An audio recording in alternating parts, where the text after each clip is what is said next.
Walang birth certificate? May libre na ngayon legit at walang bayad.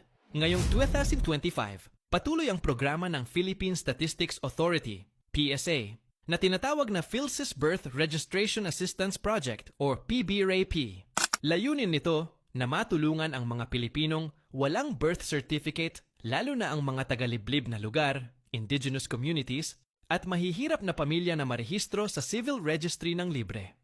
Ang maganda dito, hindi lang rehistro ang libre, pati ang PSA authenticated copy ng birth certificate ay sagot na rin ng gobyerno. Walang bayad. Wala ring penalty kahit late registration pa yan. Sa ilalim ng programang ito, may mga barangay na binibisita ng PSA Caravan para makapag-process on-site.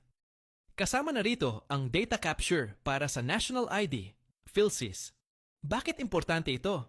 Dahil ang birth certificate ay requirement para sa school enrollment, trabaho, government aid at pagkuha ng passport.